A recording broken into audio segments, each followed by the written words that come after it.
여호수아서 1장 1절에서 9절까지 말씀인데요. 우리 한 목소리로 함께 읽어보도록 하겠습니다. 시작. 여호와의 종 모세가 죽은 후에 여호와께서 모세의 수종자 눈의 아들 여호수아에게 말씀하여 이르시되 내 종 모세가 죽었으니 이제 너는 이 모든 백성과 더불어 일어나 이 요단을 건너 내가 그들 곧 이스라엘 자손에게 주는 그 땅으로 가라. 내가 모세에게 말한 바와 같이 너희의 발바닥으로 밟는 곳은 모두 내가 너희에게 주었노니 곧 광야와 이 레바논에서부터 큰 강 유브라데 강까지 해쪽 속의 온 땅과 또 해지는 쪽 대해까지 너희의 영토가 되리라. 내 평생에 너를 능히 대적할 자가 없으리니 내가 모세와 함께 있었던 것 같이 너와 함께 있을 것임이니라. 내가 너를 떠나지 아니하며 버리지 아니하리니 강하고 담대하라. 너는 내가 그들의 조상에게 맹세하여 그들에게 주리라 한 땅을 이 백성에게 차지하게 하리라. 오직 강하고 극히 담대하여 나의 종 모세가 내게 명령한 그 율법을 다 지켜 행하고 우로나 좌로나 치우치지 말라. 그리하면 어디로 가든지 형통하리니 이 율법책을 내 입에서 떠나지 말게 하며 주야로 그것을 묵상하여 그 안에 기록된 대로 다 지켜 행하라. 그러면 내 길이 평탄하게 될 것이며 내가 형통하리라. 내가 내게 명령한 것이 아니냐. 강하고 담대하라. 두려워하지 말며 놀라지 말라. 내가 어디로 가든지 내 하나님 여호와가 너와 함께 하느니라 하시니라. 아멘. 오늘 소개해드릴 강사 목사님은요, 목사라는 타이틀보다는 코치님이라는 타이틀을 더 좋아하시는 분입니다. 크로스핏 유젠 대표로 지금 성도들이라기보다는 세상 사람들에게 살아가시는 그런 분인데요. 교회 오빠라는 말보다 운동장이나 그 형님으로 이렇게 또 그거 이야기를 듣는 걸 더 좋아하시는 우리 목사님인데요. 여러분 정말 삶 속에서 고민하는 그런 모습들에 대해서 많은 이야기를 나눌 수 있을 것 같습니다. 우리 기대하는 마음으로 우리 박수로 초청하도록 하겠습니다.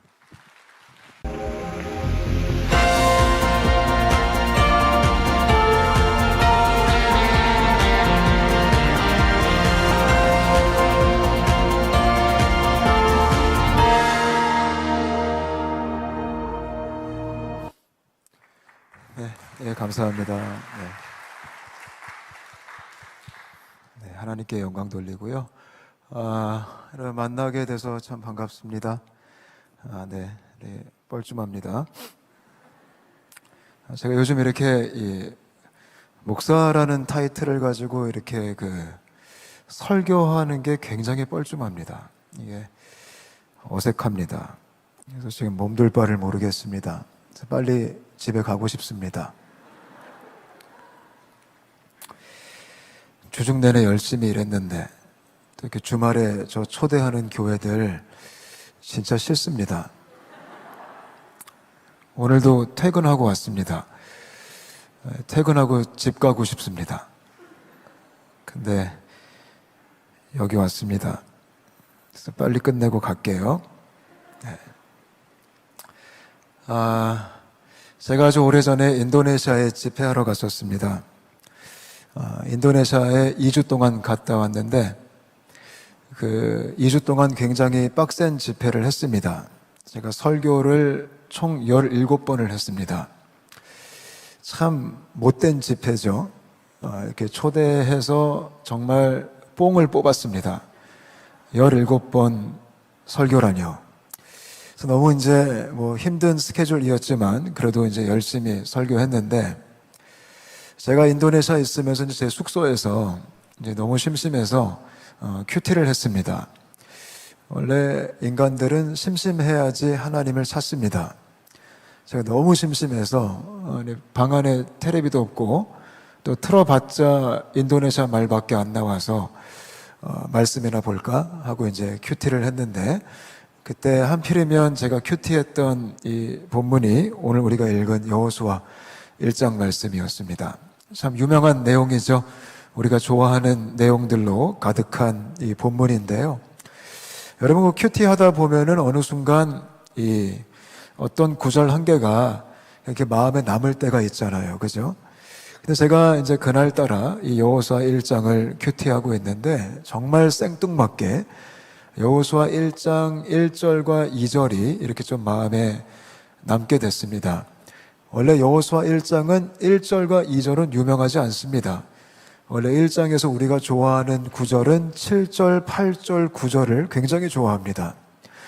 근데 아주 어색하게 1절과 2절이 그냥 내 마음에 좀 남았습니다. 그래서 혼자 생각을 했습니다. 이게 무슨 내용일까? 내용이 별게 없어요. 그냥 모세가 죽었다. 그리고 차기 리더십으로 여호수아가 세워졌다. 이게 답니다. 근데 이 내용이 제 마음에 꽂혔습니다. 그리고 인도네시아 집회가 끝났습니다. 그리고 한국으로 돌아왔습니다. 돌아와서 계속적으로 고민을 했습니다. 이 말씀이 어떤 내용일까? 근데 문득 제 마음속에 이런 생각이 들었습니다. 지금 내가 살고 있는 이 시대가 이제 모세의 세대가 저물어가고 이제 여호수아의 세대가 일어나야 되는 시대인가 보다라는 이상한 생각을 하기 시작했습니다. 어쩌면 하나님께서 우리에게 그런 메시지를 주는 것 같다라는 그런 생각을 제가 하기 시작하면서 묵상과 또 성경 연구에 힘을 쏟았습니다.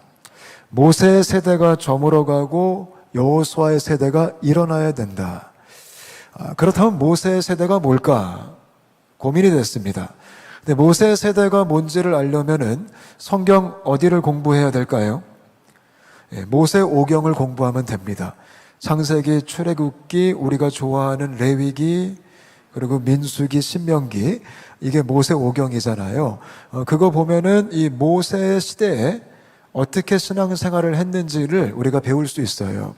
그래서 제가 모세 세대를 좀 공부해 보려고 모세 오경을 한번 좀 읽어보기 시작했습니다. 그리고 발견했습니다. 모세 세대는 이렇게 하나님을 섬겼구나. 여러분, 모세 세대가 어떻게 신앙생활한 줄 아십니까? 성경 말씀 보니까 일단 모세를 리더십으로 세우셔서 하나님이 이스라엘 백성들을 다 이집트에서 탈출을 시켰습니다. 그래서 그들이 본격적으로 탈출한 다음에 신앙생활을 하기 시작했습니다. 근데 어디에서 신앙생활을 했냐면 광야에서 신앙생활을 시작했습니다. 그때 어떤 스타일의 신앙생활을 하기 시작했냐면 하나님께서 모세에게 뭐를 만들라고 했습니다. 뭐를 만들라고 하셨죠? 성막을 만들라고 하셨습니다. 여러분, 출애굽기 읽다 보면은 처음에만 재밌고 이제 성막이 나오면서부터 성경 통독의 위기가 찾아옵니다. 몇 규빗 굉장히 어려워요. 하나님이 모세에게 성막을 만들라고 하셨습니다.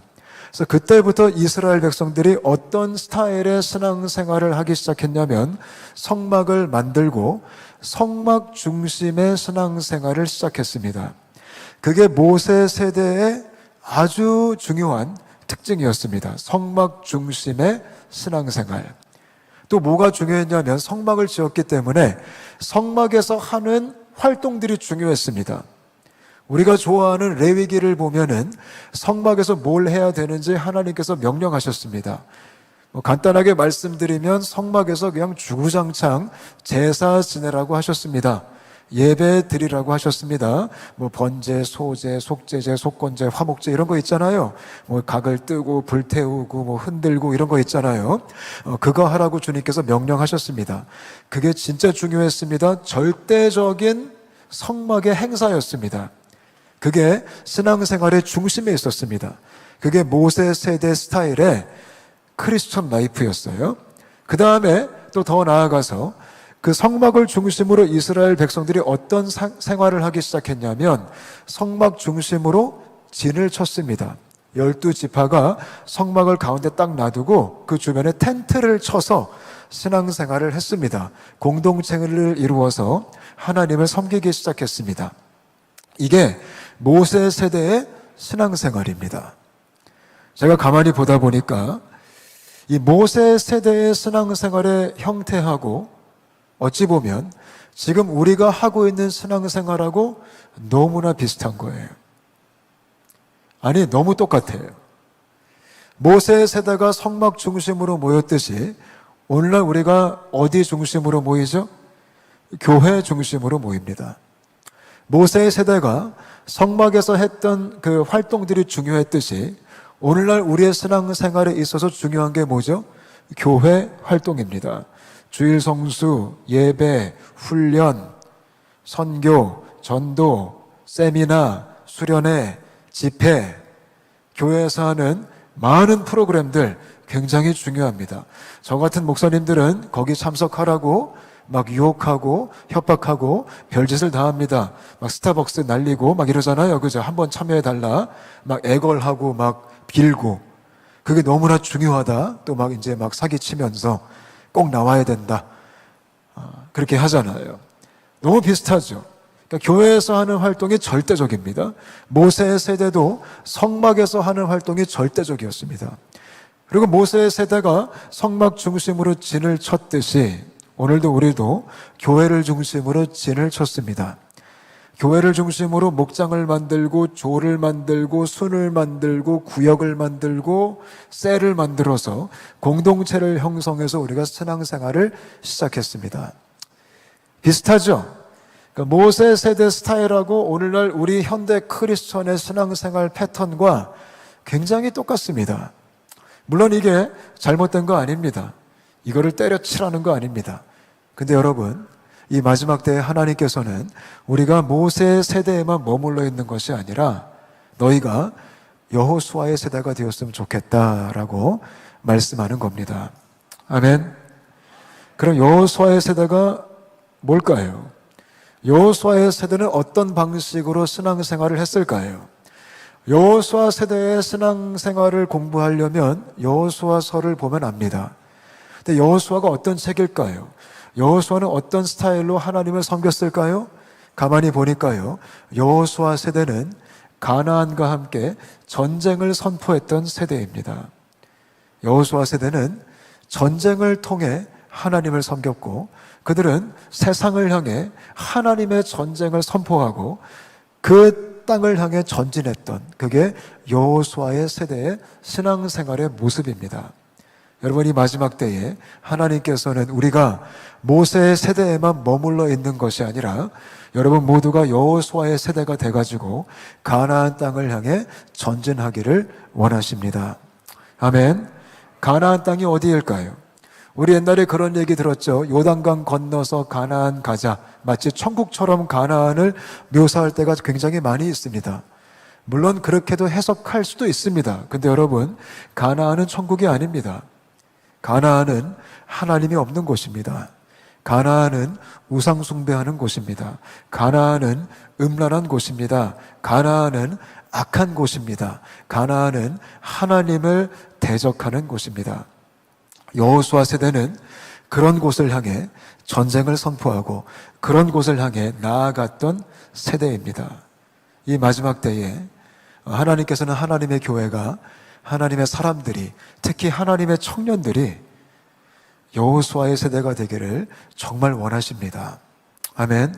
저는 저와 여러분이 이 마지막 때 여호수아의 세대로 일어나서 가나안 땅을 향해 좀 들어가게 되었으면 좋겠습니다.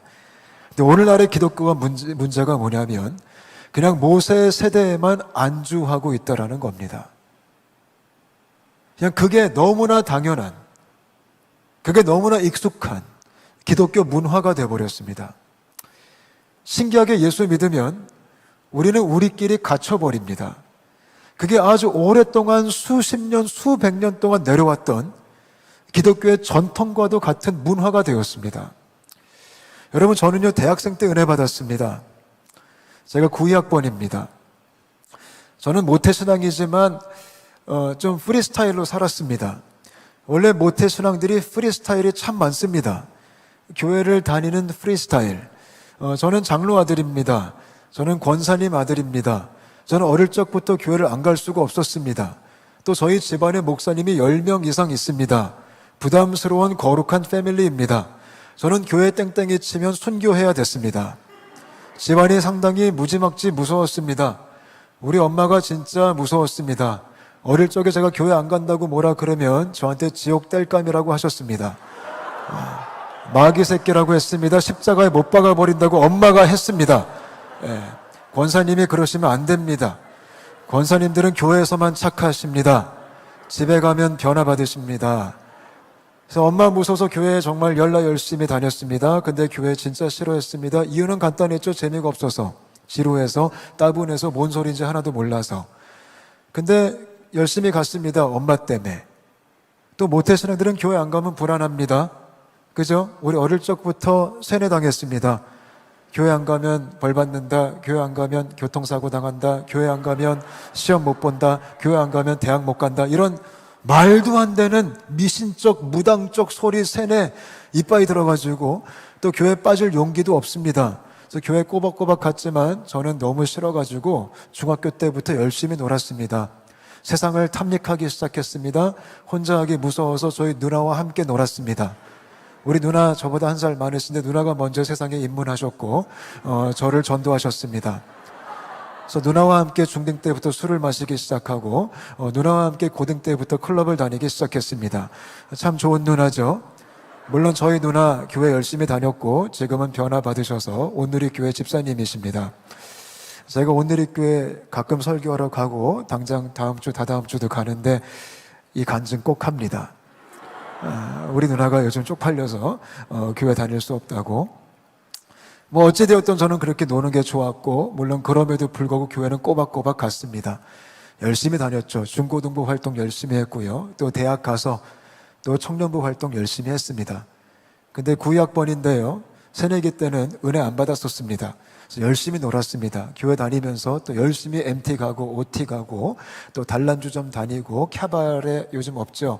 캬바레 다니면서 열심히 제가 활동했습니다. 당구도 참 열심히 쳤습니다. 짜장면 시켜 먹으면서 정말 이 각도 가운데 임하시는 성령의 임재를 제가 경험하면서 열심히 놀았습니다. 그러다가 제가 1993년도에 수련회 한번 잘못 갔다가 은혜를 받게 됩니다. 제 인생에 정말 슬픈 사건이 벌어졌죠. 은혜 받았죠. 여러분 가능하면 은혜 받으시면 안 됩니다. 은혜 받으면 인생 끝납니다. 여러분 편하게 사시려면 승승장구 성공하시려면 예수님 만나면 큰일 납니다. 예수님 만나면 인생은 나락으로 떨어지게 되어 있습니다. 물론 그것도 고맙죠. 근데 제가 그렇게 슬픈 사건을 경험하게 됐습니다. 언제? 93년도에 대학교 2학년 때 수련회 잘못 갔다가. 그래서 그때부터 제가 예수를 제대로 믿기 시작했습니다. 근데 바로 그때 제가 배운 게 뭔지 아십니까? 그렇게 세상에서 프리스타일로 살던 내가 이제 돌아온 탕자처럼 돌아왔는데 그때 그 오랫동안 묵어있던 기독교의 그 문화, 그 전통이 저한테 뭐라고 가르쳤냐면 성호야 너 이제부터 세상과 단절해야 돼. 친구 끊어야 돼. 그들의 모임에 가면 안 돼. 거기 나가지 마. MT 가면 안 돼. 크리스천 대학생들은 OT 가면 안 돼. 동아리 탈퇴해야 돼. 이제 CCC 들어가야지. 그리고 교회 열심히 나와야지. 저 정말 고지고대로 말 잘 들었습니다. 왜냐하면 은혜 받은 지 얼마 안 됐기 때문에 얼마나 뜨거웠는지, 얼마나 순수했는지. 우리 목사님이 하는 말이 절대 진리, 정말 순종 100%.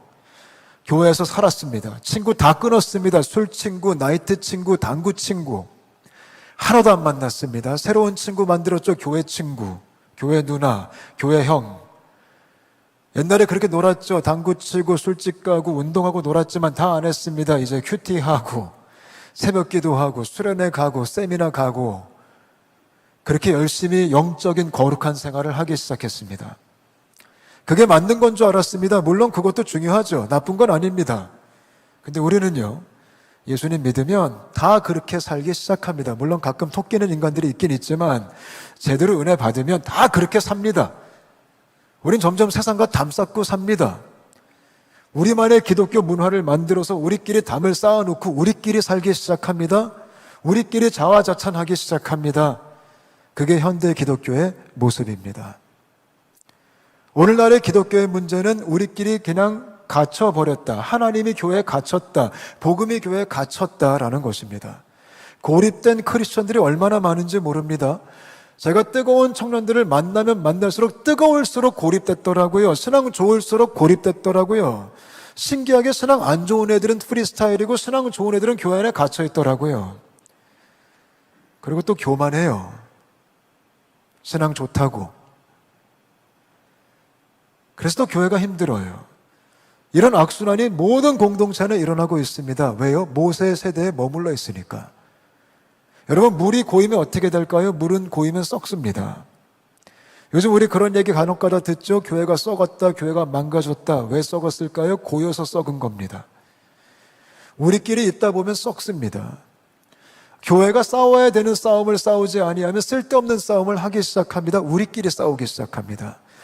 교회가 왜 분열될까요? 썩어서 분열되는 겁니다. 싸우지 않기 때문에, 싸워야 되는 전쟁을 하고 있지 않기 때문에 내전이 일어나는 겁니다.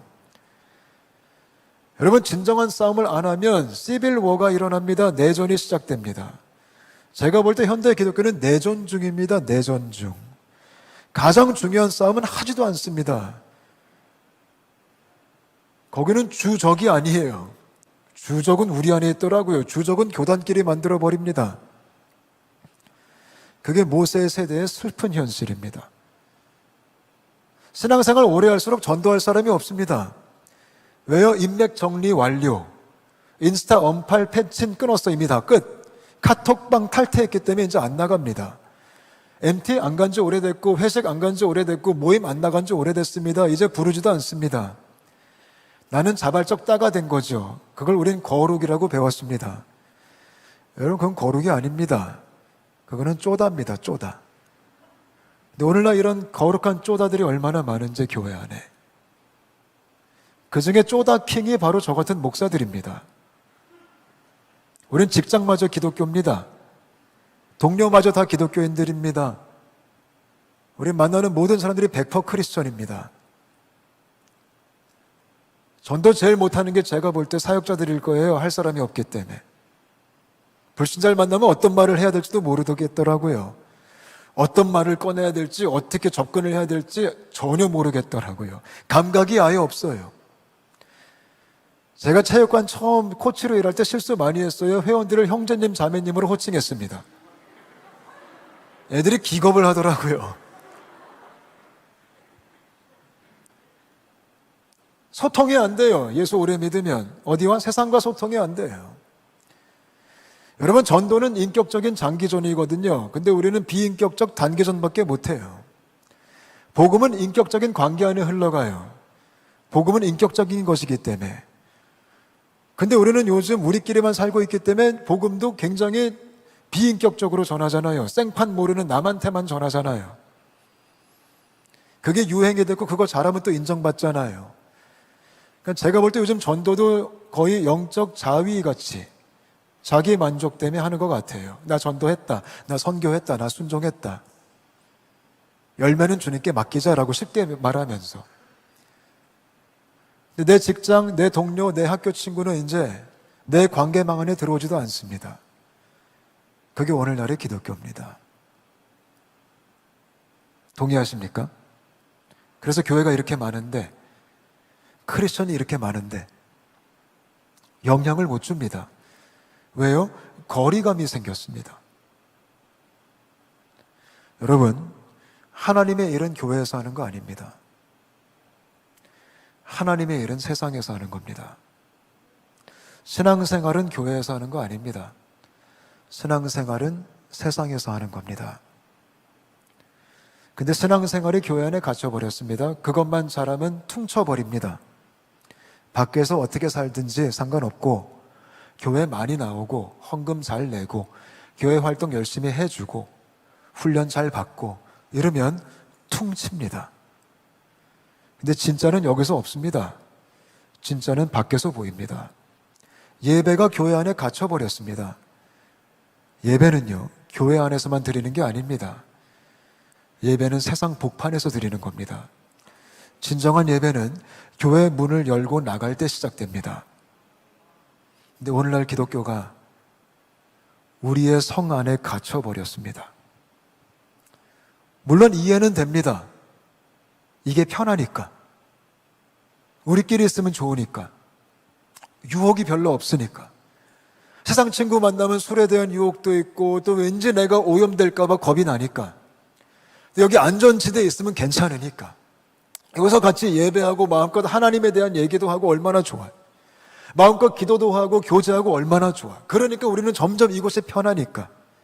세상은 부담스럽고 괜히 갈등 맺기 싫으니까, 괜히 부딪히기 싫으니까, 괜히 상처받기 싫으니까 점점 이 성이 두꺼워지기 시작하는. 저는 무서운 게 있습니다. 이러다가 유독하게 기독교인들 모이는 이런 공동체가 너무 커질까 봐, 너무 많아질까 봐. 우린 유독히 기독교인들은 그걸 되게 좋아합니다. 뭐 만드는 거, 우리끼리 뭐 하는 거 너무 좋아합니다. 여러분, 제가 대학생 때요, 한참 유행했던 게 어떤 카페가 있었어요. CCM 카페가 유행이었습니다. 요즘은 없어졌습니다. 옛날에는 CCM 카페가 얼마나 많았는지 신촌, 이대, 뭐 홍대 CCM 카페들이 굉장히 많았습니다. 얼마나 좋은 카페예요. CCM 카페 가면 어떤 특징이 있을까요? 어떤 음악이 나올까요? CCM이 나옵니다. 들어가는 순간부터 눈물이 훌 떨어집니다. 거기는 담배 연기가 없어요. 옛날에는 카페에서 담배 다 폈거든요. 근데 거기는 담배 연기가 없어요. 얼마나 좋아요.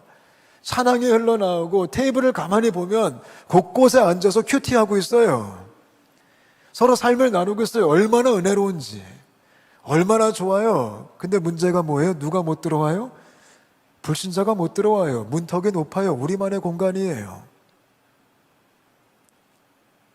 우린 그런 거 너무 좋아해요. 근데 지금은 다 없어졌어요. 또 제가 대학원생 때 신용카드가 새로 나왔어요. 크리스천 신용카드가 나왔어요. 우리 또 그런 거 너무 좋아해. 기독교 신용카드야. 삼성에서 출시했어요. 그런 거 좋아하는 거 알고. 크리스천 애니패스 카드. 저도 있었어요.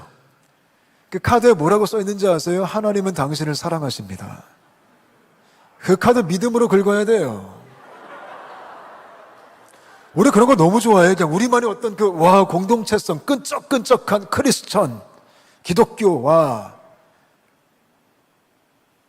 동아리가 없는 학교가 없죠, 기독 동아리. 다 있죠. 물론 기독 동아리가 선교 중심적이면 괜찮지만 우리끼리만의 교제장이라면 문제가 발생할 거예요. 기독신우회가 없는 회사가 없죠. 거의 다 있죠, 기독신우회. 그런 거 너무 좋아하죠. 기독신우회가 선교 지향적이면 괜찮지만 그것이 우리만의 교제장이라면 반드시 무너질 거예요. 근데 우리는 그런 걸 너무 좋아해요. 우리만의 어떤 벽을 쌓는 거. 그게 크리스천의 이상한 특징 같아요. 저는 이러다가 겁나는 게 뭐냐면 우리만 가는 버거킹 같은 거 생길까 봐. 지저스 킹 이런 거. 거기 들어가면 종업원이 다 크리스천이에요. 샬롬, 무엇을 도와드릴까요? 멘트 그렇게 날리고 막 메뉴판에 거룩버거, 할렐루야 세트 막 500원을 추가하시면 충만 사이즈로 바꿔드리는 그런 어이없는 지저스 킹.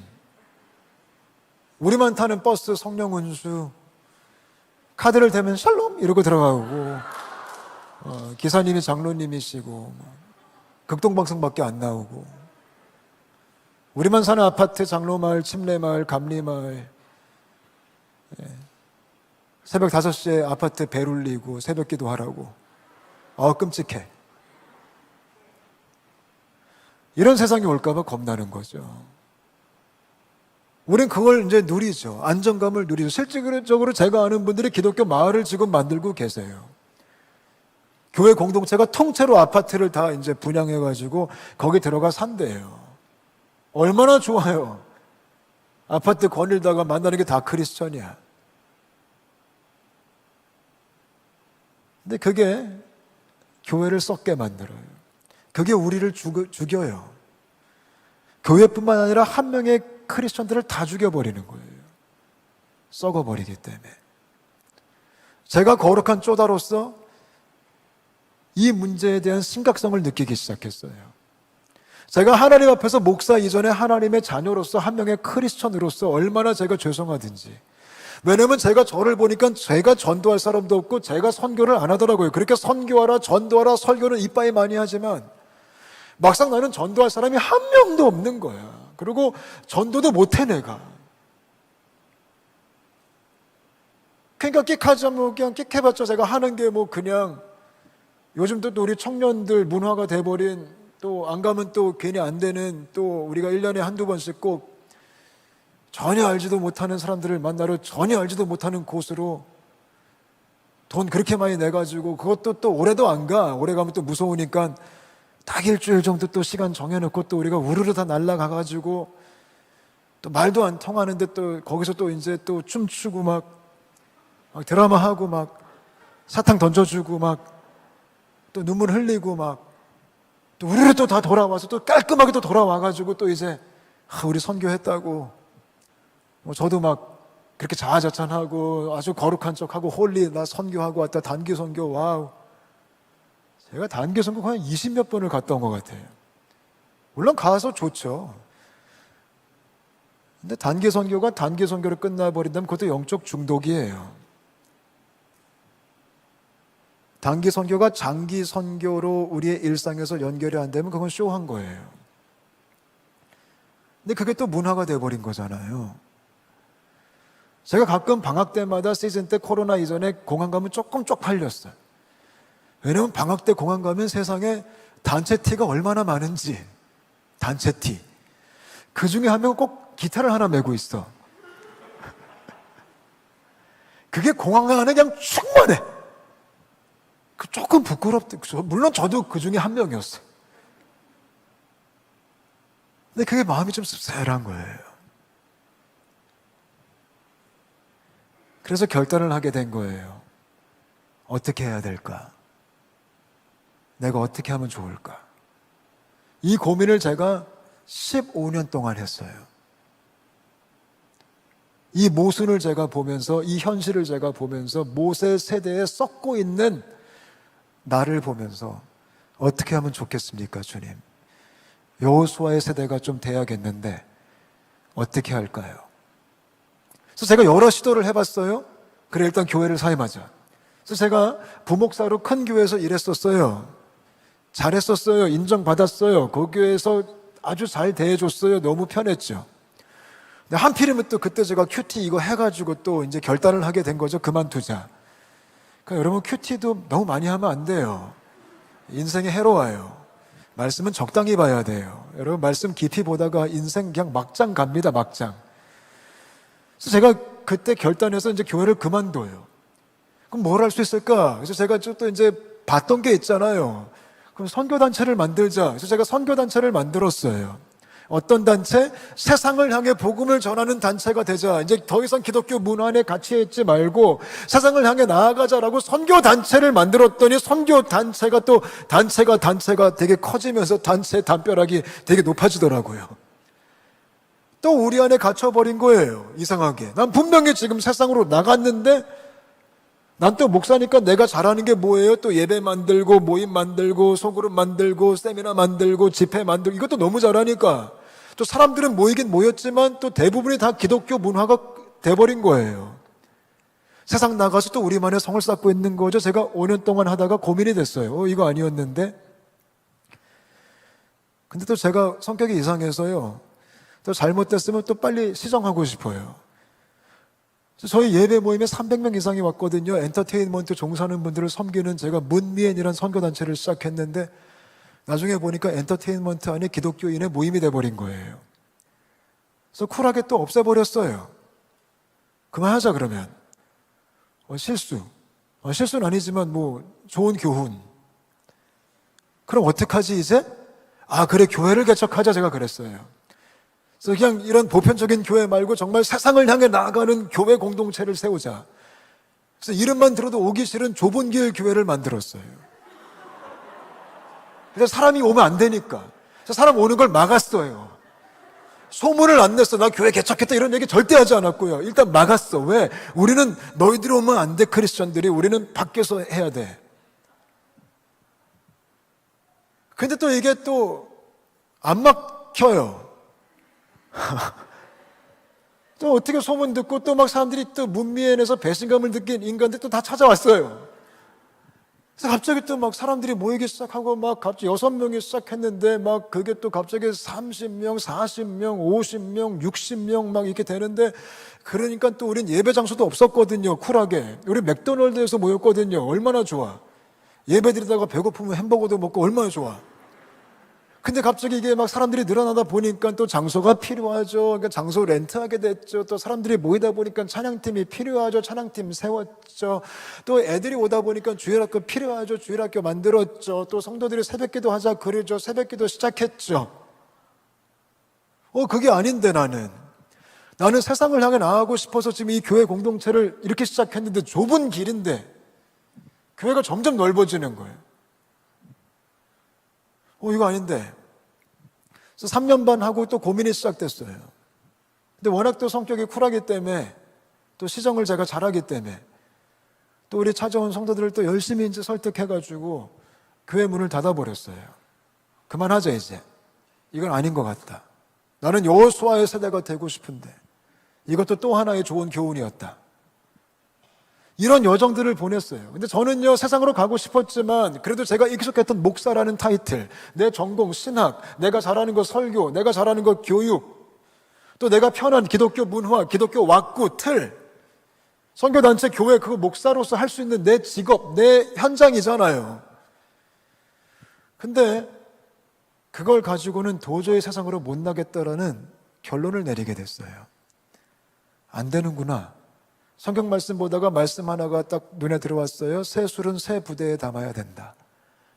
새 술을 헌 부대에 담으면 부대도 깨지고 술도 버린다. 이 말씀이 딱 저에 대한 말씀이었어요. 저는 지금까지 계속적으로 새 술을 헌 부대에, 내가 편했던 헌 부대에, 내가 익숙했던 헌 부대에 계속 담고 있었던 거예요. 내가 편했던 기독교 문화에 계속 담고 있었던 거야. 그러니까 이도저도 아닌 결과를 나타낸 거죠. 그래서 5년 전에 제가 결단을 하게 됩니다. 5년 전에, 얼마 안 됐죠. 5년 전에. 그동안 그런 거룩한 삽질을 열심히 하다가 안 되겠다. 부대를 바꾸자. 그게 무슨 말일까요? 익숙했던 것을 버려야 된다. 내가 편했던 것을 버려야 된다. 나의 고정관념을 버려야 된다. 목사 딱지 떼자. 기독교 울타리를 벗어나자. 그래서 그때 결정했습니다. 일반인이 되자 그냥. 근데 겁나더라고요. 왜요? 제가 그때 44살이었어요. 그때가 40대 중반이에요. 내가 그만두면 뭐 해요? 그때 할 수 있는 게 없는 거예요. 애가 셋인데, 처자식이 있는데, 먹고 사는 현실 앞에 서게 된 거예요. 여러분, 우리의 믿음은요, 먹고 사는 문제를 딱 직면하면 민낯이 다 드러납니다. 제가 믿음이 얼마나 없든지, 제가 얼마나 쫄보든지, 제가 얼마나 겁이 많든지, 제가 얼마나 치사한지, 그거를 주님 앞에 대면하게 됐습니다. 그래서 하나님의 은혜 속에 그거를 제가 대면하고 직면하다가 하나님의 전적인 은혜 안에 결정을 하게 됩니다. 그만하자. 그리고 할 수 있는 게 뭐 있을까 하다가 발견한 게 운동이었습니다. 제가 건강 때문에 시작했던 크로스핏 39살 때 운동 1도 안 하다가 39대 제가 건강 때문에 크로스핏을 시작했거든요. 왜 크로스핏이냐? 헬스는 재미없어서 그거였습니다. 그냥 헬스는 제가 하도 기부만 많이 해가지고 3개월 끊고 하루 하고 안 간 게 너무 많았어. 원래 헬스는 그 비영리 단체예요. 원래 기부금으로 움직이잖아. 그래서 그게 좀 재미가 없다 보니까 좀 재밌는 거 뭐 없을까 하다가 발견한 게 크로스핏. 이름도 마음에 들었어. 십자가 체형. 그래가지고 이거 굉장히 기독교 같다. 여기서 한번 해봐야겠다. 근데 이건 너무 재밌는 거죠. 왜냐면 같이 하는 또 같이 또 완전 진짜 너무 힘들어. 같이 막 침 흘리고 막 같이 땀 흘리고 같이 막 욕하고 막 운동하다 막 욕이 나와. 아씨 막 이러면서. 그러니까 이게 얼마나 좋아. 그래서 거기 꽂혀서 그거 열심히 하다가 그냥 제가 그 당시 그냥 뭣도 모르고 운동이 재밌어서 자격증을 따게 됐어요. 너무 재밌다 보니까 공부를 하고 싶어서. 근데 그걸 가지고 제가 44살 때 도전을 한 거예요. 그럼 한번 내가 코치가 되어볼까. 근데 문제가 뭐예요? 나이가 많아요. 보통 운동을 가리키는 트레이너들은 20대 아니면 30대여야 되는데 저는 40대 중반의 비전공자. 제가 어떻게 취직이 되겠어요? 솔직히 까놓고 얘기해서. 놀라운 게 뭔지 아세요? 우리가 여호수아의 세대가 되기 위해서 어떤 선교적인 관점을 가지고 문을 두드리기 시작하면 하나님이 열어주십니다. 놀랍게 문이 열렸어요. 제가요, 홍대에 있는 체육관에 취직을 하게 된 거예요. 그게 저의 가나안 땅을 향한 첫 발걸음이었어요. 파트타임 코치로 월 70만 원 받고, 진짜 개 조금 줘. 70만 원 받고 4대 보험도 안 해주고 들어간 거죠. 제가 비정규직으로. 또 얼마나 기뻤는지. 근데 딱 막상 또 되니까 또 얼마나 겁이 나든지. 여러분, 저와 여러분이 이런 결단 좀 해주셔야 됩니다. 우리가 이 익숙한 교회 기독교 문화에서 벗어나서, 이 신앙생활 교회에서 퉁치는 이런 생활에서 좀 벗어나서 이제 진짜 내가 한번 세상을 향해 나아가 보자, 이런 거룩한 결단이 있게 되시기를 바랍니다. 근데 문제가 뭐냐면, 그런 결단 딱 하고 막상 세상으로 들어가면요, 가장 먼저 뭘 만나는지 아세요? 어마무시한 적군을 만납니다. 그게 또 아주 피해 갈 수 없는 현실이에요. 적군이 진짜 너무 세. 여러분, 이 당시에 여호수아에게 하나님이 가나안 땅을 점령하라 그랬죠.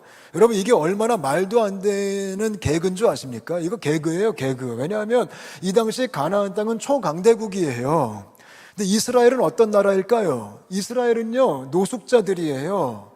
이집트에서 탈출한 노숙자 군대, 그죠? 그리고 광야 생활 40년 했던 거짓대들, 이게 이스라엘의 정체성. 옷도 한 벌밖에 없었대요. 신발도 한 켤레밖에 없었대요.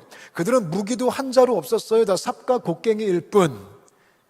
그러니까 오합지졸의 말도 안 되는 노숙자 군대인데 하나님이 그들에게 가나안 땅을 점령하라는 거예요. 이게 우리가 만나는 현실이에요. 우리가 야심차게 오늘 은혜 받고 마음 먹고, 그래 나는 여호수아의 세대야, 가나안 땅을 해 가자, 딱 우리가 들어가면 가나안 땅이 얼마나 어마무시한지, 나는 얼마나 쪼만한지, 나는 얼마나 초라한지 그걸 만나게 되는 거예요. 제가 코치가 딱 됐는데 그게 내가 얼마나 초라한지. 아까도 제가 말했다시피 저는 비전공자예요. 전 전공이 신학이에요. 제가 무슨 운동을 가르쳐요? 세상에 자격증 하나 있다고, 그것도 크로스핏 자격증 하나 있다고 제가 어떻게 운동을 가르치겠어요? 겁이 덜컥 나는 거예요. 그리고 전 나이도 많아요, 세상에. 코치들 다 어린데 전 나이가 많아요. 그리고 저는 덩치도 작아요. 애들 다 등치 좋더라고요. 크로스피터들, 코치들 다 등치가 이만해요. 티셔츠를 입으면 팔이 꽉 끼는데 나는 항상 남아요. 나 그냥 엑스트라 스몰 입어야지 껴요. 근데 그거는 또 제가 자존심이 있어서 또 그러면 안 되는데, 그러니까 모든 게 제가 쫄리니까 과연 겁이 나는 거예요. 내가 과연 이거를 잘 해낼 수 있을까? 내가 회원들에게 인정받을 수 있을까? 정말 그들이 나를 코치로 따라줄까? 내가 운동을 정말 잘 가르칠 수 있을까? 나 누구 부상시키면 어떡하지? 이런 온갖 잡생각이, 그리고 70만 원으로 어떻게 살지? 이런 또 현실적인 생각이 얼마나 나를 괴롭게 하든지 무서운 거예요. 무르고 싶더라고요. 포기하고 싶더라고요. 그냥 다 때려치고 싶더라고요. 그런 현실을 만나는 거예요.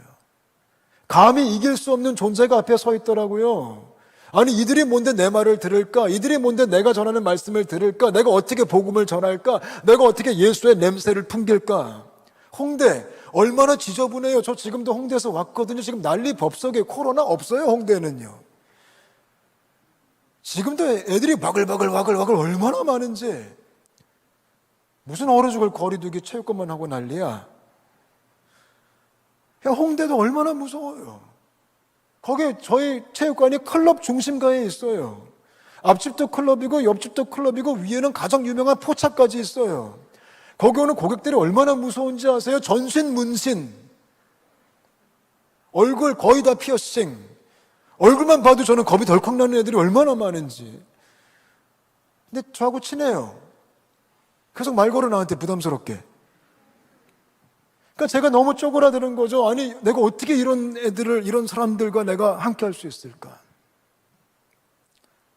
이게요, 우리가 만나는 현실이에요. 여러분들이 여러분의 직장에, 여러분의 학교에, 여러분의 가정에, 여러분의 어떤 일터에 내가 야심차게 여호수아의 세대가 돼서 내가 한번 복음의 깃발을 꽂으리라, 딱 들어가면 현실은 너무나 냉혹한 거죠.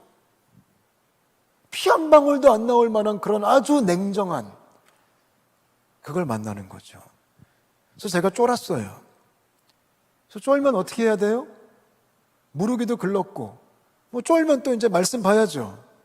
저 말씀 보니까 또 특이한 걸 제가 발견했어요. 여러분, 하나님 말씀은요, 뭐가 되게 많냐면 전쟁이 되게 많아요. 성경은 전쟁의 책이에요. 특히 구약 성경은 전쟁에 대한 이야기들이 얼마나 많은지, 그죠? 그래서 제가 전쟁들을 가만히 보다 보니까 아주 골 때리는 특징을 하나 발견했어요. 그게 뭔지 아세요?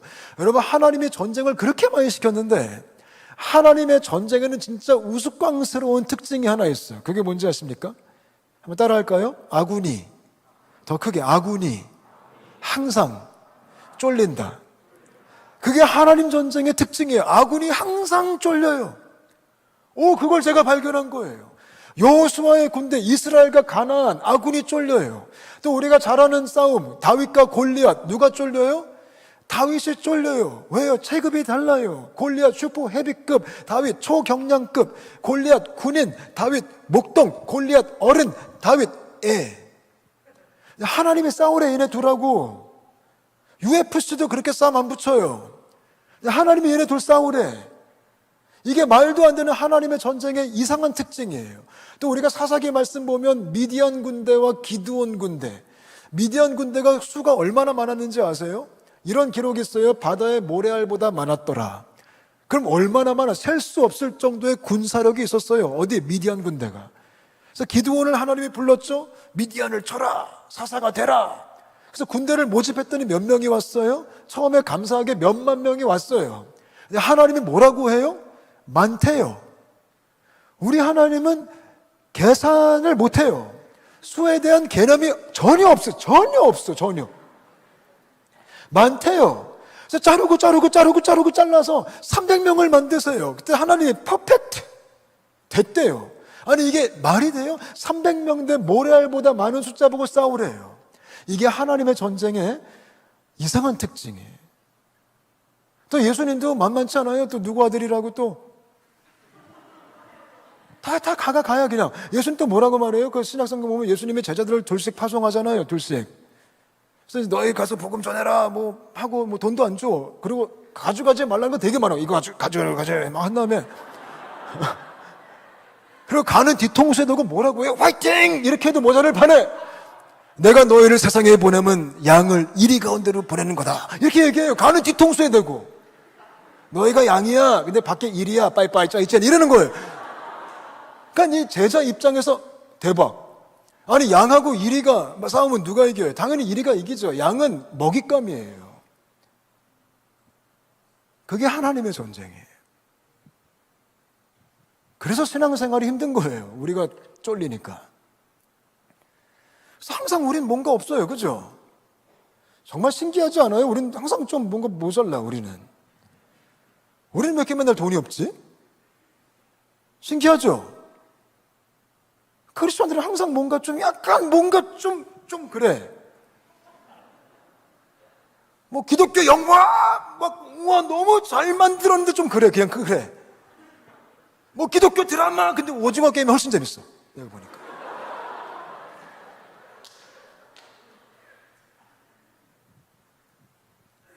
그냥 좀 그래요. 뭐 기독교 기업 와 크리스천 기업으로 성공했는데도 나중에 보면 또 다 망했어. 항상 우린 그래요. 근데 여러분, 이게 정상이라는 거예요. 그래서 제가 그걸 알게 됐어요. 아, 이게 정상이구나. 내가 쫄린 게 정상이구나. 내가 약한 게 정상이구나. 근데 하나님은 지독하게 이렇게 싸우려고 하세요. 왜 그럴까요? 이 전쟁은 하나님이 친히 싸우시는 거기 때문에. 이 전쟁은 내가 싸우는 게 아니라 하나님이 친히 하시는 거기 때문에. 그리고 이 전쟁을 통해서 누가 영광 받으셔야 돼요? 하나님만 영광 받으셔야 되기 때문에. 그래서 하나님은 지금도 너무나 고집스럽게 이 방식으로 역사하시는 거예요. 근데 오늘날 교회가 타락했어요. 오늘날 크리스천들이 타락했어요. 수준 차이가 나는데 세상은 월등하고 우리는 약한데 이게 현실이고 이게 어찌 보면 하나님의 전략일 수도 있는데 오늘날 교회가 타락한 증거가 뭘까요? 오늘날 크리스천들이 타락한 증거가 뭘까요? 이 수준 차이를 우리가 극복하려고 하는 거예요. 더 잘해야 된다는 거예요. 더 많아야 되고 더 많이 벌어야 되고 더 탁월해야 되고 더 세져야 되고 더 강해져야 되고 더 부자가 돼야 된다는 거예요. 이게 번영주의 신학이에요. 이게 세속주의 신학이에요. 요즘 그런 게 얼마나 많은지, 성공주의, 엘리트주의 신학들이 우리 청년들을 유혹하고 있다는 거예요. 높은 데 올라가라. 권력을 가져야 된다. 그래야지 하나님의 일을 할 수 있다. 천만의 말씀이에요. 요즘 현대 교회가 이런 번영주의에 빠져 있어요. 그런 책들이 얼마나 인기가 많은지, 하나님 방식으로 사업했더니 매출이 올랐더라. 그 기독교 아닙니다. 하나님 방식으로 공부했더니 좋은 대학 갔더라. 기독교 아닙니다. 그런 세속적 가르침들이 교회 안에서 얼마나 많은지. 일부러 꼬지게 살라는 거 아닙니다. 오해하지 마십시오. 일부러 좋은 대학 가지 말라는 거 아닙니다. 일부러 좋은 직위 갖지 말라는 거 아닙니다. 갈 수 있으면 가면 좋겠죠. 근데 그것 때문에 하나님이 역사하지 않습니다. 그것 때문에 더 잘 쓰임받는 거 아닙니다. 그것 때문에 더 잘 싸우는 거 아닙니다. 그것 때문에 더 복음을 잘 전하는 거 절대 아닙니다. 제가 연예인 사역 오래 했습니다. 연예인들의 딜레마가 뭔지 아십니까? 인기가 있어야지만 복음을 전할 수 있대요. 거짓말입니다. 인기 있다고 복음이 전해지는 거 아닙니다. 아멘. 근데 이런 세속적 가르침들이 얼마나 많은지 우리 한성교회 청년들이 깨어있을 수 있게 되시기를 축복합니다. 하나님은 이대로 싸우라고 말씀하십니다. 유혹이 얼마나 많을까요? 더 많았으면 얼마나 좋을까? 내가 만약 다윗이었다면 하나님 키 좀 크게 해주세요. 키 좀. 아이씨, 쟤 됐다 큰데 골리앗 2m 나는 그럼 3m 땡큐 이랬을 거 아니에요. 골리앗 칼, 하나님 나 총. 우리 계속 그것만 구하는 거잖아요. 지금 하나님 총 주세요. 총 주세요. 총 주세요. 총 주세요. 제 칼 총. 키. 하나님 말씀하세요. 돌 던져. 그냥 돌. 얼마나 없어 보여. 얼마나 초라해. 얼마나 저렴해. 돌. 그것도 코앞에서 주순 돌. 깎아서 예쁘게 만든 돌도 아니야. 내가 갖고 온 것도 아니야. 그냥 거기서 주워서 그냥 거기서. 골리앗은 멋있게 칼을 들고 오는데 다윗은 쪽팔리게 슉슉슉슉슉슉슉 이러고. 그게 크리스천이에요. 아멘. 놀라운 게 뭐냐면 그래서 이 싸움에 필요한 게 뭐예요? 믿음이에요. 믿음. 그래서 믿음밖엔 답이 없어요. 계산해도 안 되니까, 붙여봤자 지니까, 백전백패 싸움이기 때문에 믿음밖에는 대안이 없는 거예요. 그래서 다윗이 뭐라고 말해요? 너는 칼과 창으로 내게 오지만 나는 오직 만군의 여호와 하나님의 이름으로 너한테 간다. 제가 이 전쟁 때문에 은혜를 받았어요. 그래, 그럼 한번 해보자. 열심히 코칭해보자.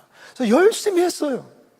열심히 공부하고 열심히 가르치고 우리 회원들 열심히 섬기고 정말 나이스하게 대하고 나이도 많지만 굳은 일 다 하고 집은 파주인데 홍대는 제 직장 얼마나 멀어. 전철 타고 매일 새벽마다 출근하고 굳은 일 청소, 제 쓰레기 분리수거, 샤워실 청소 진짜 너무 싫어. 진짜 머리카락 와씨. 여자분들 제발 스타킹 쓰고 운동하세요. 머리카락 너무 많이 빠져. 열심히 했어요. 근데 놀라운 게 뭔지 아세요? 그렇게 제가 열심히 했는데 나는 다윗이다. 열심히 하자. 쫄지 말자. 열심히 하자. 그랬는데 세상에 체육관이 4개월 만에 망했어요. 나 그렇게 애써서 내가 모든 걸 다 포기하고 취직했는데 망했어요. 그래서 제가 너무 빡쳤어요. 하나님 지금 장난하십니까? 내가 지금 여호수아의 세대 체육관 들어왔는데 망하다니요. 그래서 제가 대표한테 물어봤어요. 왜 망했습니까? 물어봤더니 돈이 없대요. 그럼 망해야죠. 그래서 망했어요. 부도가 난 거예요. 그래서 제가 물어봤죠. 어떻게 대안이 있냐? 그랬더니 대표가 하는 말이 누군가 인수하면 주겠대요. 제가 물어봤죠. 인수비용 얼마냐? 그랬더니 인수비용 8천만 원이라는 거예요. 권리금까지 해서. 제가 8천만 원 어디 있어요? 8천 원도 아니고. 그래서 너무 어이가 없어가지고 제가 집에 가는 전철 안에서 하나님께 막 삿대질을 했죠. 하나님 이게 지금 장난하십니까? 내가 지금 여호수아의 세대가 되려고 지금 들어갔는데 애써서 망하다니요 주님. 근데 놀라운 게 뭔지 아세요? 그날 밤 제가 누구를 만나서 커피 한잔 하고 있는데 저하고 오랫동안 성경 공부 같이 했던 형님이신데 이 사정을 제가 막 얘기했더니 세상에 긴 이야기를 짧게 딱 끊으면요, 그분이 그날 밤 저한테 8천만 원을 빌려주셨어요. 무기한 무이자로. 그래서 저한테 하는 말이, 목사님 망할 마음으로 하십시오. 괜히 얘기했어요. 그래서 제가 하루아침에 대표가 된 거예요. 인수하게 된 거예요. 곰곰이 생각해 보니까 저는요, 파트타임 코치였고요, 양다리를 걸치고 있었던 것 같아요. 한 다리는 코치, 한 다리는 그래도 여전히 목사, 그렇게 하면서 여차하면 일로 올 수 있으니까 보험을 하나 들어놓은 거죠. 목회의 보험. 근데 하나님이 그게 괘씸했나 봐요. 양다리를 다 뽑으셔가지고 세상에 쳐넣어버리신 거예요. 그래서 그때부터 제가 5년 전에 실내 체육시설 자영업자 소상공인 사장이 돼가지고 지금까지 인생의 쓴맛을 보고 살고 있어요. 그게 험악한 세상이더라고요. 그래도 가나안 땅에 들어가야 돼요. 아멘. 그럼 들어가서 어떻게 해야 될까요? 이제 들어갔어. 그럼 여기서 이제 우리 뭐 해야 될까요? 가나안 땅 가서 우리가 어떻게 해야 될까요? 어떻게 싸워야 될까요? 오늘 말씀에 그 답이 나와 있어요. 하나님께서 여호수아에게 가나안 땅으로 가라고 말씀하신 다음에 그 안에서 전쟁 전략을 주세요. 전쟁 전략. 너무나 단순한 한마디 하세요. 뭐라고 말씀하시냐면, 너는 우로나 좌로나 치우치지 말고, 가나안의 문화와 가나안의 죄와 가나안의 어두움에 흔들리지 말고, 너는 크리스천으로 살아라. 말씀대로 살아라. 이렇게 얘기하세요. 여러분, 그게 싸움의 법칙이에요. 그게 전쟁의 전략이에요. 그게 사역이에요. 쉽게 말하면 이거예요. 사역은 삶으로 하는 거라는 거예요. 어떤 프로그램으로 하는 게 아니라, 어떤 행사로 하는 것이 아니라, 어떤 기독교 콘텐츠로 하는 게 아니라, 기독교인들의 아주 중요한 절대적인 일상의 사역은 삶으로 살라라는 거예요. 그냥 가나안 땅 들어갔으면 뭐 전도 집회 같은 거 하려고 하지 마세요, 여러분. 기독교 신호회 만들려고 하지 마세요, 여러분. 제발 어떤 성경 공부 만들려고 하지 마세요. 가서 기도 모임 만들려고 하지 마세요. 그냥 사세요. 누구로? 크리스천으로 사세요. 그게 가장 중요한, 가장 절대적인 하나님의 싸움의 법칙이에요. 근데 오늘날 우리는 그것 빼고 다 잘해요. 우리 만드는 거 너무 잘해. 우리 툭하면 기도 모임 만드는데, 우리 툭하면 뭐 한대. 제가 그런 유혹이 얼마나 많았는지 몰라요. 더군다나 목사가 체육관을 하니까 맨날 물어봐. 사람들이 거기서 뭐 하냐고. 목사님 예배 드립니까? 성경 공부 합니까? 어떤 사역을 하십니까? 오늘도 여기 오니까 목사님들이 가장 먼저 물어봤어요, 저한테. 거기서 뭐 하냐고. 제가 말했죠. 아무것도 안 한다고. 제가 얼마 전에 CBS 새롭게 와서 나갔어요. 가장 먼저 물어봐요. 거기서 뭐 하냐고. 안 한다고. 예배 드리냐고. 안 드린다고. 모임 있냐고. 없다고. 무슨 사역 안 한다고. 저도 너무 하고 싶었거든요. 그거 내가 잘하는 거니까. 얼마나 있어 보여요. 체육관에서 예배 드리면 괜찮잖아. 그죠? 그거 정말 텔레비 나올 감이죠. 기독교 교계에서 얼마나 좋아하겠어요. 체육관에서 예배를 드린다. 역시 이성호 목사다. 와우. 내 인맥이 얼마나 좋은데. 찬양팀 많이 알아요. 애들 다 온대요. 체육관 예배 오 쿨하대요. 우리 의자가 막 운동기구에 얼마나 좋아. 얼마나 있어 보여. 사진 찍으면 이거 작품 나온다고요. 그럼 제가 또 얼마나 또 기독교계에서 괜찮아지겠어요. 역시 막 좋은 모델이다. 기독교 공동체도 만들고 싶었어요. 크로스핏 어떤 공동체, 기독교 공동체, 선교회 이런 거. 또 은근히 보니까 코치들 중에 믿는 자들이 있더라고요. 그래서 모여라. 또 다 모이는 거야. 내가 모이는 게 다 모여 또 애들이. 우리 공동체를 만들자. 와, 너무 좋대. 근데 그렇게 하려고 하니까 하나님 계속 막으시더라고요. 하지 마. 제발 그만 좀 해. 그냥 살아봐. 믿는 사람으로. 근데 제가 생각해 보니까 그게 제일 힘들어요. 무대 위에서 하는 사역이 제일 쉬워요. 좀 죄송하지만. 근데 진짜 사역은 밑에서 하는 거예요. 교회에서 하는 사역은 쉬워요. 죄송하지만 밖에서 하는 게 진짜예요. 우리는 이 안에서 모의 전투만 진짜 많이 했어. 모의 전투. 거기는 다 우리가 왕이야. 근데 밖에 나가서는 어떻게 해야 될 줄 몰라. 제가 딱 그랬어요. 지금도 여전히 배워가고 있어요. 밖에서 어떻게 해야 될까요? 우리의 직장에서, 우리 일터에서, 우리의 학교에서, 가나안 한복판에서 우리가 어떻게 살아야 될까요? 말씀으로 사는 게 도대체 뭘까요? 선교적인 삶을 사는 게 도대체 뭘까요? 빛을 발하는 게 도대체 뭘까요?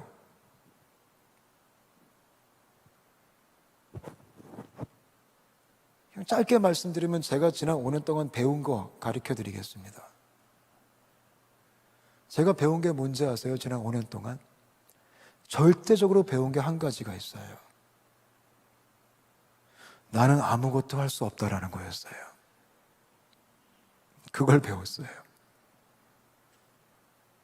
나는 아무것도 할 수 없다. 정말 모순적이죠. 크리스천 삶의 절대적 중심은 나는 아무것도 할 수 없다예요. 그걸 하나님이 뼈저리게 배우게 하셨어요. 지난 5년 동안. 내가 얼마나 쓰레기인 줄 알게 됐어요. 내가 얼마나 악한 줄 알게 됐어요. 내가 얼마나 약한 줄 알게 됐고, 내 믿음이 얼마나 없는 줄 알게 됐고, 내가 얼마나 하나님을 사랑하지 않는 줄 알게 됐고, 내가 얼마나 영성이 없는 줄 알게 됐고, 내가 얼마나 거룩하지 않은 줄 알게 됐어요. 세상에서. 난 괜찮은 사람인 줄 알았는데, 난 내가 믿음이 좋은 줄 알았는데, 난 내가 그래도 영성이 있는 줄 알았는데, 난 내가 거룩한 줄 알았는데, 나는 내가 하나님의 군사인 줄 알았는데, 내가 얼마나 나약한지 그거를 지금도 배우고 있어요. 그거를 인정하는 게 크리스천의 삶이에요. 우리는 교만하고 고집이 세가지고 절대 그거를 인정하지 않거든요. 근데 그거를 인정할 수밖에 없는 길을 주님이 걷게 하시는 거예요. 내가 없어질수록, 내가 못할수록, 그게 인정될수록 그때 주님이 행차하세요. 이 전쟁은 누가 싸운다 그랬죠? 하나님이 싸우시는 거예요. 근데 하나님이 싸우려면 내가 내 힘을 빼야 돼요. 내가 힘이 없다는 걸 인정해야 돼요. 그게 크리스천의 신앙생활이에요. 특히 코로나 터지고 너무 힘들었어요. 특히 저는 작년과 재작년은 저의 인생에 있어서 너무나 이 하나님의 은혜, 하나님이 하신다는 이거를 너무 정말 기분 나쁠 정도로 뼈저리게 배웠거든요. 저희 체육관 저 5년 동안 너무 힘들어요. 저 지금도 당장 그만두고 싶어요. 땡큐하게. 진짜 싫어. 아니, 좋은데 싫어. 왜요? 힘드니까. 힘드니까. 뭐 돈을 벌어요? 돈 못 벌어요. 그지같이. 체육관이 이게 또 저는 목사고 이게 또 사역이고 내가 가나안 땅 여호수아 세대 정복 뭐 선교적 삶 이러다 보니 이런 거 있다 보니까 이런 거 있으면 망해 일단 그런 게 딱 있으면 돈 못 벌어요. 그래서 회비가 우리 되게 싸요. 우리 서울에서 제일 싸 우리 체육관이. 왜냐면 홍대 주변에 다 대학생들이 저 자영업자들이고 돈이 있어요. 그 인간들이 없죠. 그러니까 우리 회비 일단 서울에서 일단 제일 싸. 근데 홍대 월세 개비싸. 우리 지하 1층 30몇 평 436만 원. 세금 만원. 사업 정직하게 해야 돼. 부가세 신고 다 해야 돼. 현금값 카드값 똑같아. 왜? 크리스천이니까. 정직하게 해야 되니까. 우리 현금 받아도 부가세 신고 다 하니까. 얼어 죽을 성경이 그렇게 하라고 하니까. 난 예수 믿는 사람이니까. 회원들을 돈으로 보면 안 된다. 내가 성교를 영원이다. 그러다 보니까 회비 받는 게 미안해. 그래서 할인 제도가 얼마나 많은지 몰라. 다 할인돼. 그러니까 구조 자체가 저는 망할 구조예요. 그러니까 제 연봉이 500만 원도 안 돼요. 500만 원? 무슨 500만 원이에요. 그러니까 체육관을 통해 돈을 벌고 우리 가족이 먹고 살 수가 없어요. 그것부터 하나님 나 못 먹고 살아. 나도 먹고 살 수가 없을 정도. 그것도 주님께 맡겨야 돼요. 그냥 그런 삶을 살고 있는데 시간 다 주죠. 돈 다 주죠. 그냥 내가 썩어져가는 삶을 살고 있는 게 크리스천 희생, 하늘의 밀이 땅에 떨어져 썩지 아니하면 열매가 없다라는 그 그지 같은 말씀. 짜증나게. 진짜 썩어야 돼요, 여러분. 세상에서 내가 썩을 정도로 막 그냥 사니까 힘이 없어요. 근데 그러다가 저희 체육관이 재작년에 2019년도 코로나 터지기 전에 공사를 했어요. 샤워실이 터졌어요. 샤워실이. 고맙게. 샤워실이 뻥 터져가지고 물이 쾅 해가지고 체육관이 팍 망가졌어요. 그거 뭐 해야 돼? 공사해야죠. 그래서 인테리어 공사했어요. 근데 돈이 어디 있어요? 100% 빚으로 했죠. 대출 받았죠. 와, 제가 평범하게 살면서 빚도 있어요. 할렐루야. 네. 저 목회할 땐 그런 거 없었거든요. 대출도 받죠. 공사비가 3,500만 원이 나왔어요. 얼마나 겁이 덜컥 나. 내 인생에 이런 빚을 져본 적이 없어. 얼마나 무섭든지. 내가 이걸 갚을 수 있을까? 그래서 그때 제가 이 막 쪼달리기 시작하는데 누구한테 말도 못하겠어. 왜 또 목사는 또 가오가 있어야 되잖아. 그지 같은 가오. 또 우리 엄마가 옛날에 저한테 목사들은 돈 얘기하는 거 아니야. 이런 얘기 또 많이 하셔가지고 어디 가서 말도 못해. 혼자 그냥 끙끙 앓고 막 우울증이 찾아와요. 불면증이 찾아와요. 그래서 3,500만 원 빚을 지고 공사를 했어요. 공사는 예쁘게 잘 됐죠. 회원들은 열나 좋아해. 와, 새 집이다. 너무 좋아해. 내 마음은 이해도 못하면서 나는 썩어져 가고 있는데, 근데 제가 정신 차려야겠죠. 정신 차리자 이송호. 내가 이렇게 넘어지면 안 된다. 2020년이 밝았어요. 그래, 올해 열심히 일해서 내가 빚을 갚으리라. 근데 코로나가 터진 거예요. 타이밍도 절묘해요. 공사하자마자 코로나. 땡큐. 문 닫으래요. 빚이요 점점 늘기 시작하는데, 왜요? 월세 내야 되고 월급 줘야 되고 관리비 내야 되고 세금 내야 되니까 점점 내가 나가야 되는 돈은 많은데 들어오는 인컴이 없으니까 문 또 닫으라고 락다운 되니까 세상에 매출이 1원도 안 들어오는 거예요. 그때 제가 너무 힘들었어요. 작년 봄이었죠. 첫 번째 락다운이. 그래서 그때 제가 어떤 생각을 했냐면 문을 닫을 생각을 했어요. 문 닫아야겠다. 왜냐면 닫아야죠. 돈이 없는데, 빚을 못 갚겠는데, 빚이 3,500, 4,000, 4,500 계속 올라가는데 감당이 안 되는 거예요. 답이 없어요. 그래서 실질적으로 닫을 준비를 했어요. 어느 기한을 정해놓고 닫아야겠다. 회원을 그만 받고 내가 통보를 해야겠다. 그래서 닫을 프로세스를 밟고 있었어요. 속으로 솔직히 기뻤어요. 와우, 닫는다. 안 그래도 힘들었는데. 또 이런 이상한 나쁜 놈이에요, 제가요. 야, 닫는다. 힘든데 좋아, 닫으니까. 근데 놀라운 게 뭔지 아세요? 한 달 동안 문을 닫고 있는데 첫 락다운 때 거짓말처럼 긴 이야기를 짧게 드리면 3,500을 그 달에 다 갚았어요. 문 닫을 때 빚을 갚았어요. 공사비를 다 갚았어요. 이게 무슨 얘기예요? 말이 안 돼요. 전 누구한테도 얘기한 적이 없는데 갑자기 이 스타트를 누가 끊었냐면 우리 체육관에 돈이 들어오기 시작하는데 이 스타트를 회원들이 끊기 시작했어요. 회원들이 저한테 돈을 보내요. 코치님 화이팅! 하고 10만 원, 5만 원, 10만 원. 어떤 회원은 우리 집에 밥을 보내요. 먹을 거리를 사서 장을 봐서 보내요. 코치님 포기하지 마세요. 힘내셔야죠. 믿지 않는 회원들이, 우리 회원들 거의 안 믿거든요. 그 돈 보낸 회원 100%안 믿는 회원들이에요. 저한테 힘을 내라고 위로한다고 돈을 보내는 거 애들이요. 얼마나 제가 충격을 받았던지. 니네 왜 그래? 그때 뭐라 했는지 아세요? 우린 가족이잖아요. 이러는 거예요. 그걸 시작으로 재정을 하나님이 보내주시기 시작하는데 연락이 없었던 어떤 오래된 청년이 갑자기 연락이 와서 그 청년이 저한테 1,000만 원을 보냈어요. 목사님 살아있는 거 맞습니까? 이러더니 그렇게 재정이 들어오는데 세상에 거짓말처럼 한 달 동안 3,500이 다 갚게 된 거예요. 얼마나 고마워요. 솔직히 얼마나 또 짜증이 나든지. 다들 절호의 찬스였는데 좋은 명분이었는데 또 이거 하라고? 어씨, 그렇게 유재인이 살아났어요. 그때 제가 한 방 먹었어요. 하나님이 하시는구나. 근데 작년 내내 그랬어요. 작년 내내 문 닫으라 그러고 또 그러면 또 주님이 말도 안 되게 과테말라에서 헌금이 와요. 과테말라에서 알지도 못해요. 울산에서 알지도 못하는 권사님이 연락이 왔어요. 페이스북을 통해서. 한 번도 본 적도 없고 만난 적도 없고 누군지도 지금도 몰라요. 그렇게 하나님이 소생시켜주는 거예요.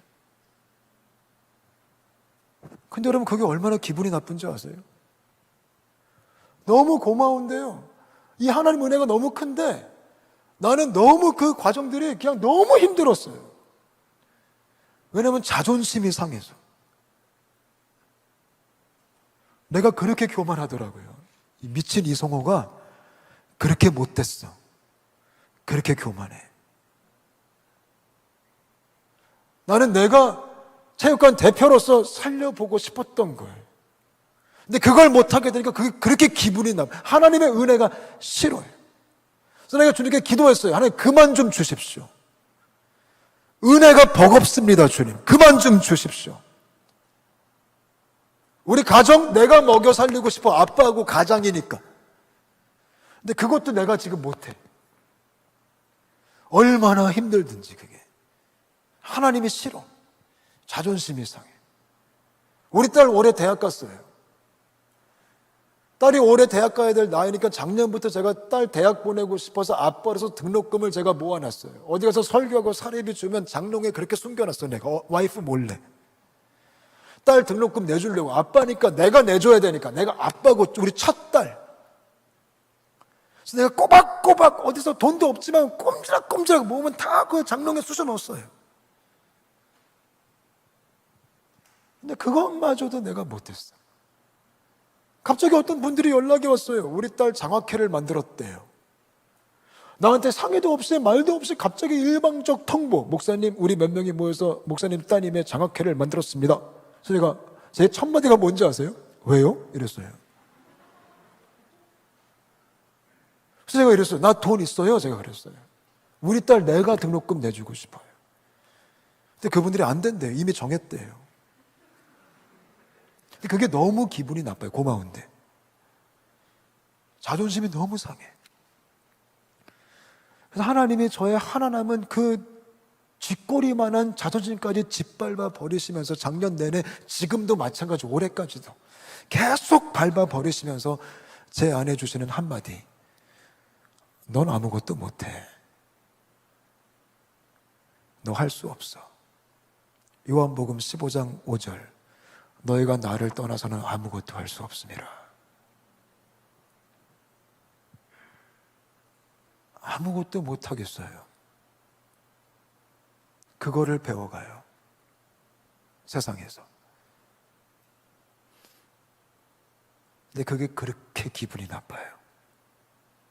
고마운데 기분이 나빠. 내가 그렇게 사악하고 교만한 거예요. 그러면서 점점 내가 찌그러지면서 점점 하나님이 일하시는 거예요.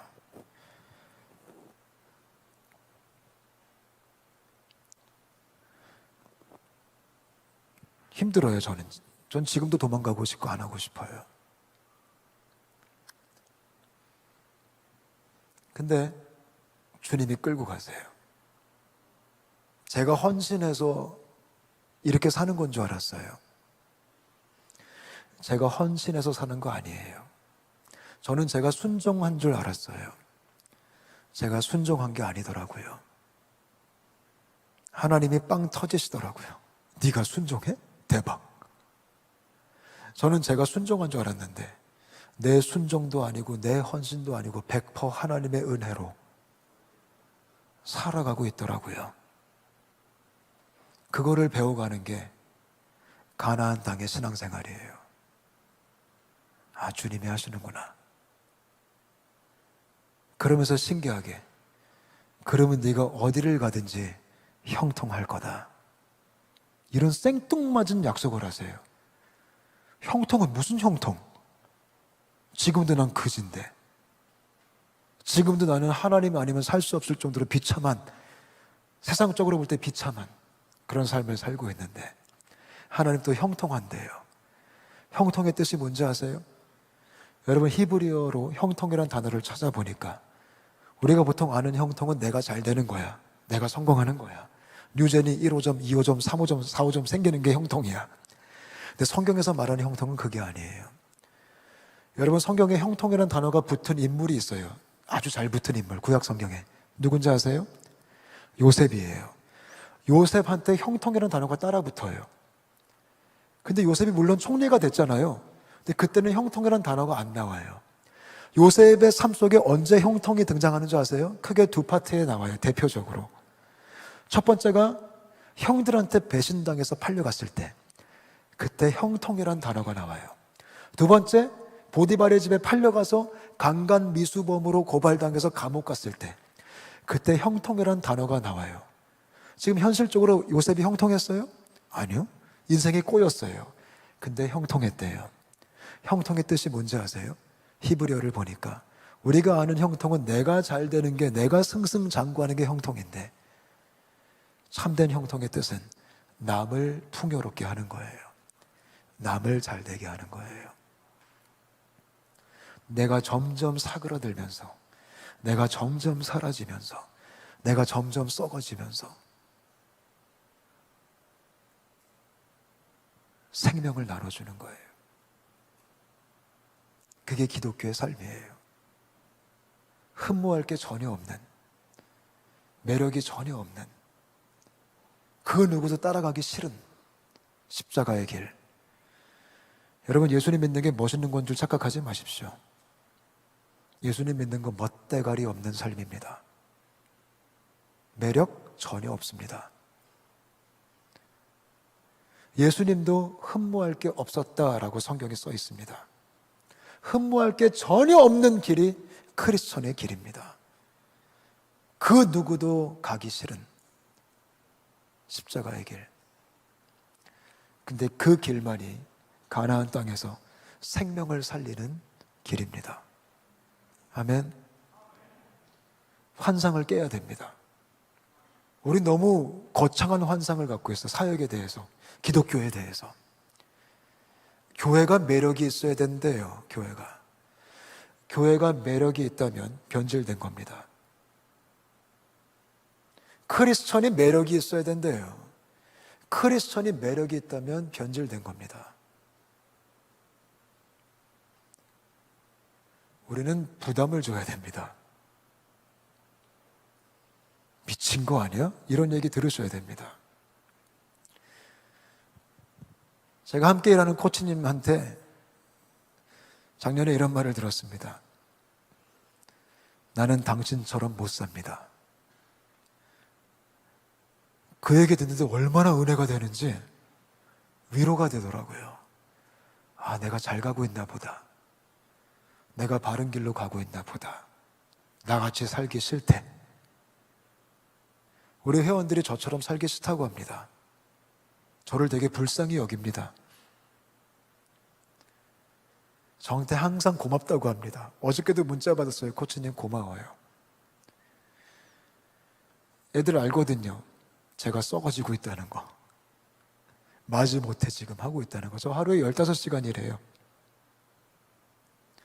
새벽 5시 반에 일어나서 출근해서 오후 10시에 마감하고 청소하고 집에 월, 화, 수, 목, 금. 오늘도 토요일은 단축금으로 일합니다. 돈도 못 버는데 그렇게 일해서 돈도 못 벌어.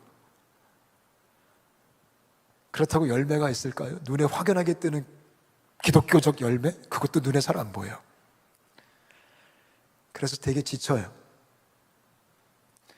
근데 뒤에서 계속 주님은 미시고 앞에서 끄시고.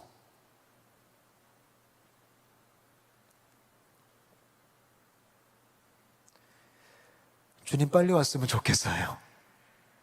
그게 요즘 제 소망이에요. 주님 빨리 왔으면 좋겠다. 그만하고 싶다. 죄송하지만. 근데 어찌하노? 체육관도 안 망해지고 짜증나게 진작에 망했어야 되는데 안 망해지고 우리 집도 안 굶어 죽고 계속 가게 되니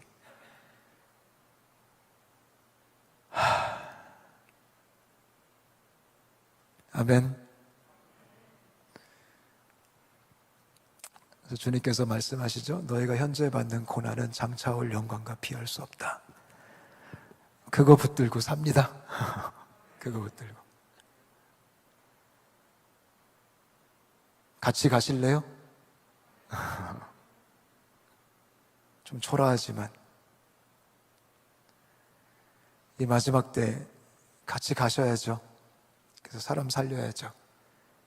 시간 많이 갔네요. 저 집에 가야 되는데. 짜증나. 황금 같은 주말에 지금 예배당에서 뭐 하는 짓이야 이게.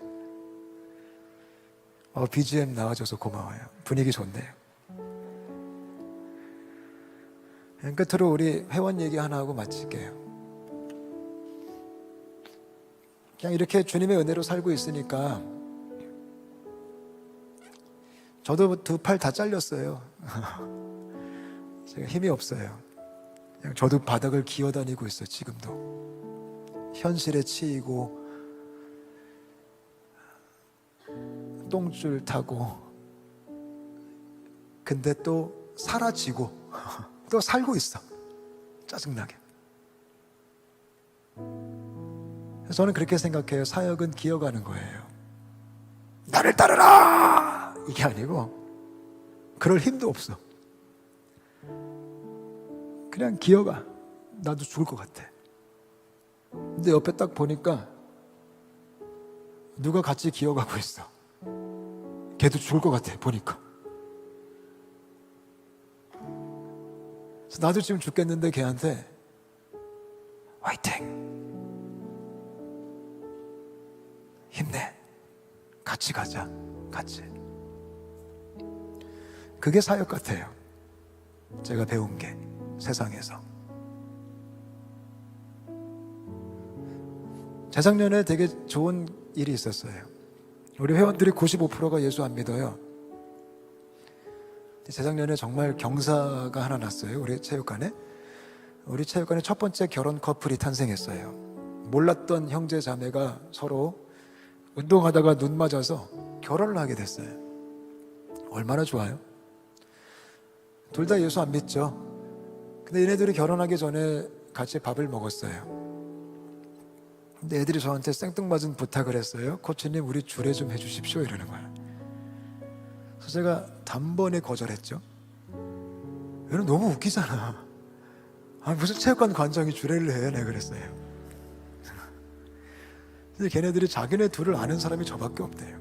그래서 내가 웃기지 마. 야, 부모님들이 그걸 허락하겠냐. 근데 부모님들이 허락하셨대요.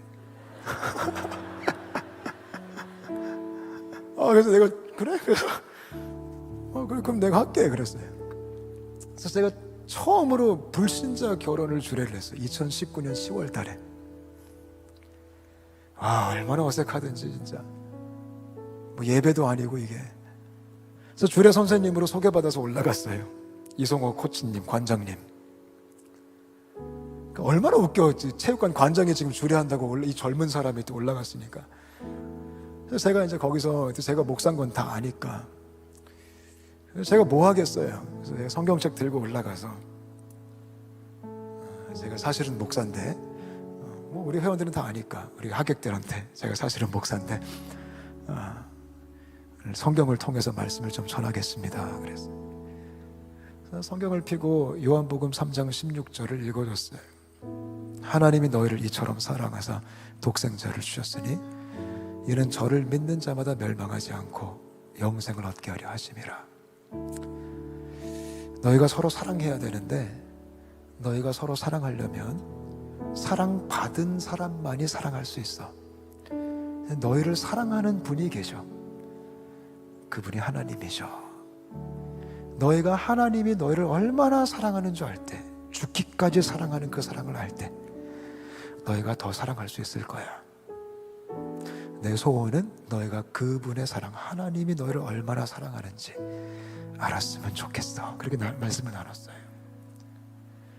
그리고 애들을 붙들고 기도해 줬어요. 축복 기도. 가정을 위해서 기도를 했어요. 기도 끝난 다음에 성원 선포해야 되잖아요. 성원 선포했어요. 이들이 부부가 되었음을 성부와 성자와 성령의 이름으로 선포합니다. 이랬어요. 박수 치고 막 난리가 났어요. 어떤 회원은 자기 결혼도 내보고 해달래. 걔는 팔에 염주 차고 있는 친구인데 지난주도 얘기했어요. 저한테 자기 여자친구 지금 사귀고 있는데 코치님이 주례해 주셔야 됩니다. 제가 회원들 앞에서 했던 첫 번째 설교였어요. 그게 회원들이 하객으로 한 30-40명도 그때 왔었는데 그런 일들이 있어요. 뭐 뉴젠 이야기 얘기하라 그러면 밤새서 얘기할 수 있어요. 근데 주님이 하신 거예요. 저는 한 게 하나도 없어요. 걔네들이 작년에 애를 낳았어요. 재작년에 결혼하고 작년 12월 달에 애를 낳았어. 뉴젠 베이비 탄생. 얼마나 예쁜지. 체육관에 자주 데리고 와요. 그럼 제가 애 보고 애들 운동해요. 애 봐주는 코치입니다. 애 안고 수업합니다. 그 애를 안고 제가 자장가로 예수 사랑하시면 불러주고 그 아이 안고 기도해주고 그냥 그렇게 살아요.